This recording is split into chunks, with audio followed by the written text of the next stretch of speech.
This is Candid Conversations with Dr. Mayfield, a podcast that resources families and friends with tools to have important conversations about mental and emotional health.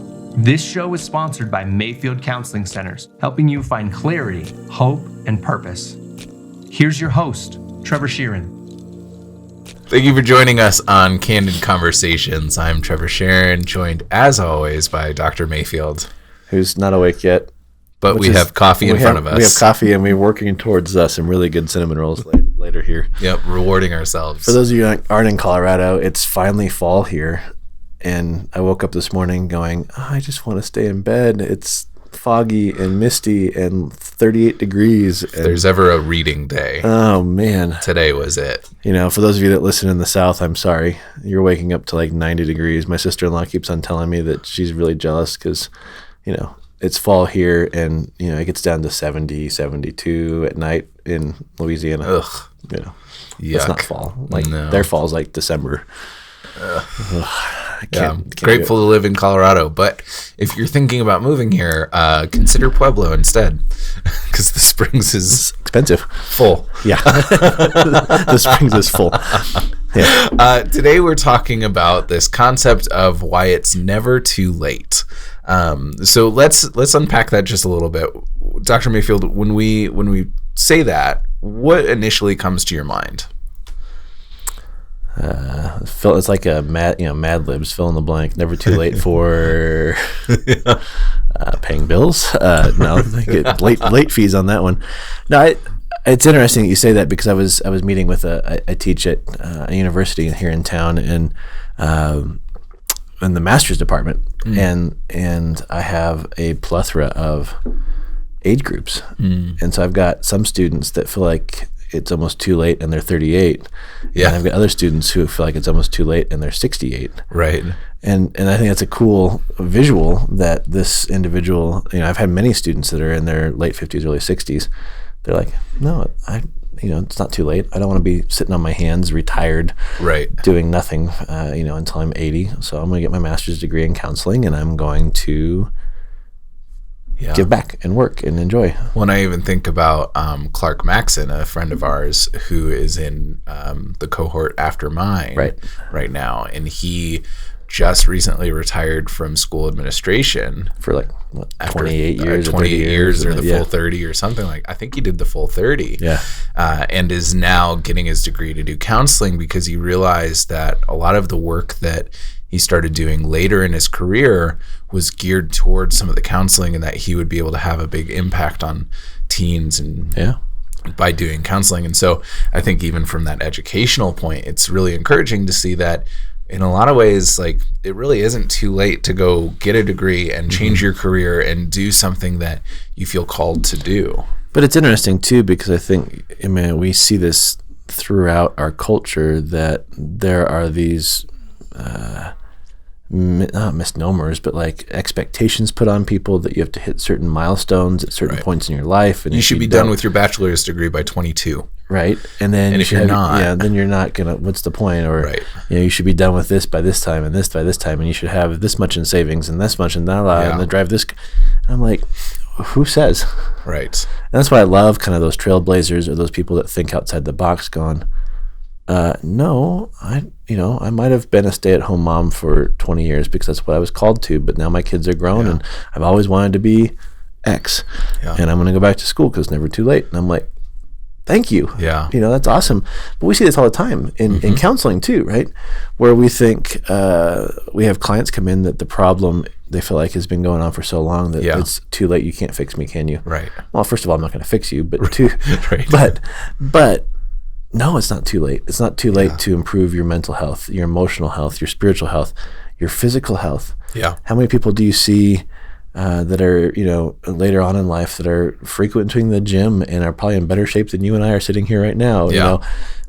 So I'm even thinking about our Erickson stages of development conversation, and how I'm pretty sure we mentioned in there some form of this concept that even if you haven't hit the next stage of development, and you're supposed to, that doesn't say anything wrong about you. There might be a trauma that has delayed you that you can work through, but that doesn't mean that you can't move to the next stage, or that it's too late to continue. Right. And yet that kind of seems to be the pervasive thought in our culture, is that, oh, too late. Yep. Figure out how to live in this current environment because you're stuck. Well, I mean, you look at media, the access to media. I mean, Google's been around for 20 some odd years, iPhones for 12. Mm-hmm. I mean, the access that we have to information is just mind-boggling. Yeah. And so it could be a catch-22. In some ways, it's really good. In other ways, well, I lose muscle mass by age 35. So what's the point of working? Or this website says I need to do this or that, or and it's so much information. It's so confusing that I think we, in some ways, abdicate our role to the ethos of going, I don't know what to do, so I'm just going to give up. It's too late for me in whatever that looks like. Yeah. And I think, if we want to pick up on some of the things we've talked about in past episodes, that's a fixed mindset right there. Totally. Right? Yeah, absolutely. Where I'm at, what I have going on for me, where, all those kind of things is the best it's going to get. Yeah. Where the flip side is, let's try something new. Let's do... Yeah. And I think maybe in this episode we can challenge some of those thoughts too, because I'm even thinking about how, my view of what marriage looks like and how marriage counseling works, and thinking about, is there a point where it's too late in a marriage if both people are willing to do something? No. And I cannot tell you. So this is one of the joys of working and running a counseling center like Mayfield Counseling, is when we have our team meetings, we have moments where we share just awesome stories from it's all confidential, but it's awesome stories in our team meetings about these breakthrough moments. Mm-hmm. And we've got several marriage counselors on our staff, but one that constantly shares stories is Erin Smalley, and the fact that she's got clients that and again, in the twilight years. You're right, yeah, very, very generic. I'll make it very generic just for the sake of confidentiality, but that came in going, this is our last shot. We're giving this a try. We've been married for X amount of years, and, we feel like divorce is the only option, but we thought we'd come and give it one more shot. And the hard work and the fact that they're both willing to have some flexibility and that kind of stuff. And just, 10, 15, 20 sessions later, they're, just better than they ever were. Yeah. So I don't think it's ever too late, but there are points where you're flirting with it. Yeah. Definitely. I mean, I talk about this all the time in my community talks, that when we talk about the topic of suicide, that it's almost too late. Yeah. It's not too late, but it's almost too late, right, where we need to be talking about mental health ahead of time. Same thing with divorce. It almost too late, but it's not too late, right? So I think it's our language and our mindset that really plays into whether or not there is a movement beyond that statement. Well, and I think also, like, we talk about deathbed confessions and things like that, and I think there's a very therapeutic aspect to those situations where it's the things that we wish we would have processed earlier on that we don't have the time for anymore. And so before it is too late and we're not alive anymore, we want to be able to get this out and to work through it. And so even being able to take that perspective, even at the last minute of your life, it's not too late until your life is over. And so there's the benefit of, hey, instead of maybe doing this in the last minute of your life, maybe what would it look like to take one small step towards that today? Well, and this is where this is a counseling podcast. We're talking about through those kind of things. I've challenged numerous clients to do their deathbed confession. So two ways, and then for those listening, it does sound a little bit morbid, but just go with me for a second. But it's writing your obituary. From perspectives of a spouse, from a child, from a best friend, from the community. Yeah. What would you want them to say about you at your funeral? The nihilist in me really likes that activity. Yeah, well, but then you backtrack and go, okay, then how should I live? Yeah. how do I want to live? How do I want my kids to experience me? And they're only 5 years old right now. Or how do I want my wife to experience me or my husband to experience me, but we've only been married for 10 years. Right. And so it gives you a chance to go, it takes that too late or, out of the picture. But then I think in some ways too, it's like this, then it's writing these deathbed confession type of things now. Right. And playing around with it. Is there anything that you need to work through, deal with, or explore when you have time? Yeah. I was just watching a TED Talk about a 75-year study on these men from Harvard and Brooklyn. And they studied them every year and asked medical questions, went in their house and did interviews. And what they were trying to find was what really makes a satisfying life. And what they found was it was relationships, and that the individuals with stronger relationships, right, for us, right, the individuals with stronger relationships lived longer and were healthier. And they found strong correlations to holding on to bitterness and anger or frustration or being in relationships that were poisonous, and health problems and dying younger and not being satisfied with life. And he ended it with a Mark Twain quote that I am absolutely going to butcher. But essentially what he was saying was, there's not enough time in life for us to be bitter and angry. There's not enough time for arguments and for conflict. There's only barely enough time for love. Says the bitter, angry novelist. Right. Right. Coming from him. Yeah. If you read his story. Yeah. Interesting. It means something. Didn't take his own advice. No. And I think oftentimes we don't, but that's another conversation for another episode. Oh man. But I think that's very, very, very true. And it's funny because we spend so much time trying to find the fountain of youth, and we try to find all these things that would make us stay young longer and healthy and all that kind of stuff.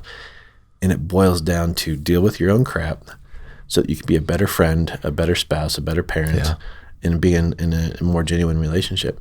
And if that's it, why aren't we all doing it? Well, I think I have the answer to that, because it requires vulnerability. I'm stealing from Brene Brown. We need to, hashtag. Hashtag Brene Brown's the best. It's vulnerability, because in order to have a really healthy relationship and to engage with somebody authentically, we have to be willing to be vulnerable, and that hurts. It does. Well, it does, and it requires something from us. And in a culture that wants to find the easiest way around things, instead of going through, it makes sense. Yeah. And yet our medical expenses are higher than they've ever been. The fact that, and I say this all the time, if we can work ourselves out of a job as a therapist, as a counselor, I would love that. We'll go sell ice cream. But or coffee or whatever. but therapy costs are higher than they've ever been. Pharmaceutical costs are higher than they've ever been. And so it's like, if we know these things and it just takes some work to be vulnerable, I just scratch my head. Yeah.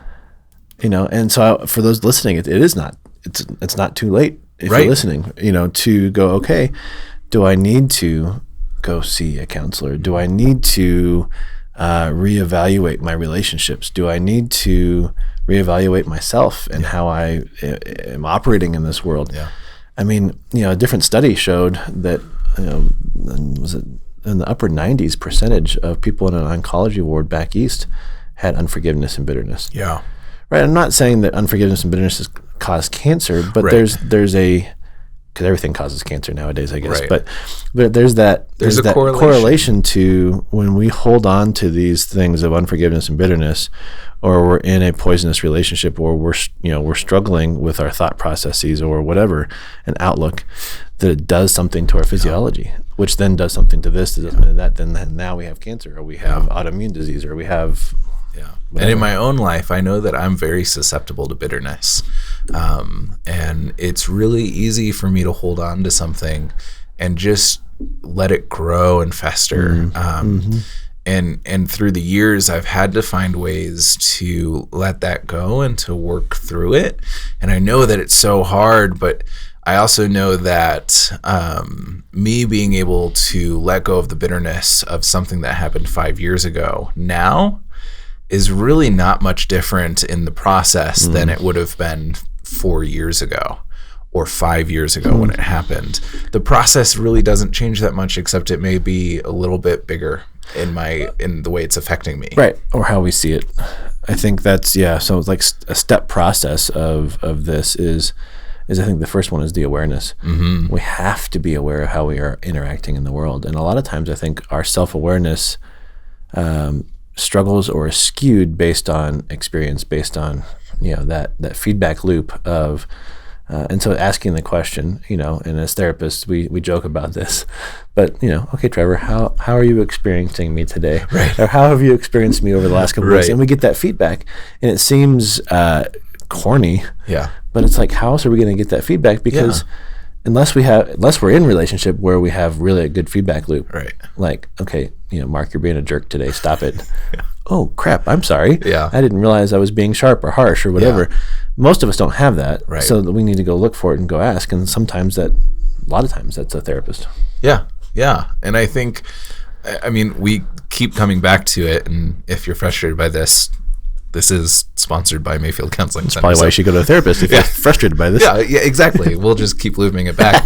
I think that so often we come to a point where it feels like it's too late just because it feels like it's too much. Too big, too heavy, and it's not even a timing thing. It's just that it's grown so big that how can I do anything? And I think in those moments when we feel really overwhelmed by either our situation or how our personality or ourselves are functioning in the world, it can be really invaluable to be able to go to a counselor and help break it down into what's the next step. Well, I'm following up on a phone call today with I'll again make it very vague, but an individual that is wanting to come see me because they just want to make sure everything's okay. Yeah. And I'm like, sweet. It's a beautiful thing. It might only be 5 or 6 sessions, so that's not a big deal. And then we'll just be on this, hey, come check in every quarter or something like that. That's what we're talking about. And for those of you that feel like you have a past, a childhood, a marriage, an experience, a trauma that just feels insurmountable, you're not coming into therapy to fix it in one day. No. And finding a good therapist, which you can call us to help you find a good therapist, because we might not be the best fit, but is going, okay, somebody that's going to be patient with me, somebody that's going to walk with me through this, somebody that's going to challenge me and not just walk away with coffee talk. I can't tell you how many times I've had clients come in and going, man, I wasted 2 years with that therapist because they made me feel good every time I left, and you've challenged me in 6 weeks, and now I'm, So I think it's finding the right fit. Yeah. Go back to our episodes, the beginning of season 1, talking through that. But no, it's my wife always said that her dad or her grandfather always would say, "How do you eat an elephant? One bite at a time," which is I don't know where we get these isms in our culture. But when you tackle a problem, it's not going to be okay. I'm in, and I'm going to do the hard work in an hour and a half and be fixed. It's going, let's lay out a game plan. So first step is to be aware. Second step is to take action in some way. Yeah. And third is realize that it's a process. Yeah. And that phrase for the title of this podcast, it is never too late. Right. Period. Like, unless, this sounds really morbid, but unless they're lowering you into the ground. Right. It's not too late. Totally. And I think we did our grief episode. We talked about my views that we're all going to die one day, and it all comes to an end at some point, and 300 years from now, nobody will remember you. If that triggers you, call. No. Yeah. But I think so like the beautiful part about that is that puts some more purpose onto how you're living the next few days. Of, do you want to live it in a way that is just continuing the way you have, or do you want to find a way to make it more lively, more exciting, more really? And then when you come to the end of your life and they're lowering you into the ground, hopefully you're not thinking about it then, but maybe before that moment, but thinking about, okay, I've lived life in a way that feels meaningful, in a way that feels purposeful, and I didn't just waste time because it felt like it was too much. Well, I want to speak to the potential trap of entitlement. if I get to this place, or if I had what you had, or if then maybe I can start doing this kind of stuff. And it's like, no, it's a mindset. Yeah. You can be making $1,800 a month, or you can be making $18,000 a month, Or $18 or $18 a month, whatever that looks like. And you can still make these choices and these steps to living a purposeful, meaningful life. And that's where I think we get caught up in those excuses. Well, if I were only where you were at, then maybe I can start doing this. No, what can you do within your world right now to make these steps? And so I don't want to give like an excuse to anybody listening, Right. that you And if counseling feels like finances are the thing that's getting in the way, still reach out to us. We'd love to be able to talk with you. We also have resources on our Facebook page, on our YouTube channel, where we are constantly trying to give you little ways that you can start this conversation with yourself or with your friends, and then go to the library. Yeah. Check out I'd start with Brene Brown. She's really excellent at lowering the threshold of what growing looks like. Daring Greatly is probably the best place to start. Yeah. And like I said, library, it's free. Yep. And there's so many opportunities for you. It's never too late to begin the process or pick back up where you left off. Thank you for joining Candid Conversations. If you would like more information, you can email candid@mayfieldcounseling.com or call 719-452-4803.